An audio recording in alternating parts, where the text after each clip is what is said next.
Salut à tous, alors qu'est-ce qu'on va voir aujourd'hui? Aujourd'hui, on va voir le display de la G3 Pro en version 2024.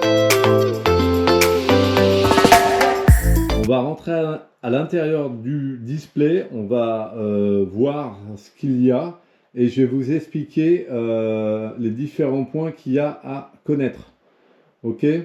Donc il faut savoir que pour entrer dans le display, vous avez le bouton Power, donc vous appuyez 3 fois sur ce bouton. 1, 2 et 3. Là, vous rentrez sur le P1. Le P1, c'est le système métrique ou impérial. C'est soit vous mettez en MPH, soit vous mettez en km/h. En appuyant 3 fois sur Power, vous rentrez dans le display. 1, 2, 3. Pour changer le système, vous appuyez longtemps sur Power, là ça clignote, vous rappuyez une fois sur Power et là par exemple c'est passé en miles. Ok, je vais remettre en km/h, ok, je rappuie sur Power et ainsi de suite.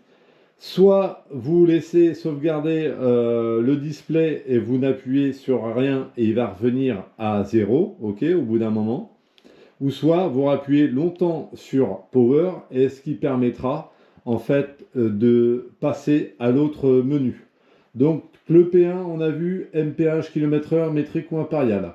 Ensuite on appuie 3 fois sur Power. On appuie une fois sur Power et on va sur le P2, c'est la tension de la batterie, donc 52 volts pour la G3 Pro.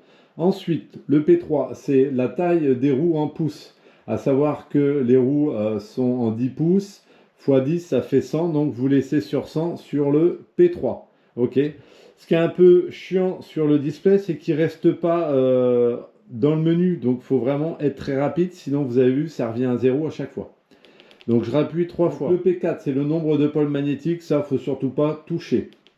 Le P5 on sera sur le régulateur.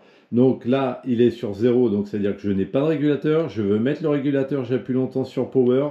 Ça clignote, je rappuie sur Power sur 1. Et là, ça voudrait dire que j'ai le régulateur. Sauf que moi, je l'enlève. Donc, pour le moment, j'en ai pas besoin. Donc, j'appuie longtemps sur Power et on va directement sur 6. Sur 6, c'est le Quick Start. Le Quick Start, je vous rappelle, c'est si vous voulez que la trottinette puisse partir sans la pousser directement en accélérant, eh bien vous laissez sur 0. C'est-à-dire que là, si j'accélère, j'appuie sur l'accélérateur, la trottinette elle part. P8, on sera sur la durée de la mise en veille. Donc là, d'origine, c'est 5 minutes. Donc si vous voulez mettre jusqu'à 60 minutes, vous pouvez. Le PA, c'est la courbe d'accélération de 1 à 5. Donc de 1, ça veut dire que la trottinette va accélérer tranquillement, progressivement. Et si vous mettez 5, bah, tout de suite, ça sera un peu plus violent. Ok. Et non, je fais toujours c'est la même erreur. Appui long. Non, c'est 3 fois pour entrer dans le display. 1, 2, 3. Ok, donc P1, P2, P3, P4, P5, on a vu. P6, on a vu le Quick Start. P8, on a vu, c'est la durée de mise en veille. PA, on a dit que c'était la courbe d'accélération. Donc là, c'est sur 1. On va y aller tranquille. Donc là, on arrive sur PB. Le PB, c'est le frein électromagnétique. Ok, c'est des paliers de 20%. C'est-à-dire que 0, vous n'avez pas de frein. Et sur 5, vous allez avoir un frein électromagnétique assez puissant. Ça veut dire que même si vous ne freinez pas avec les freins hydrauliques, le fait d'arrêter d'accélérer, ça va freiner la trottinette. Donc ça, c'est vous qui voyez selon votre conduite. Ok. Et on sera du coup sur le dernier. Et le dernier, c'est PC. Et ça, c'est le langage entre le display et le contrôleur. Faut surtout pas y toucher non plus. Hein.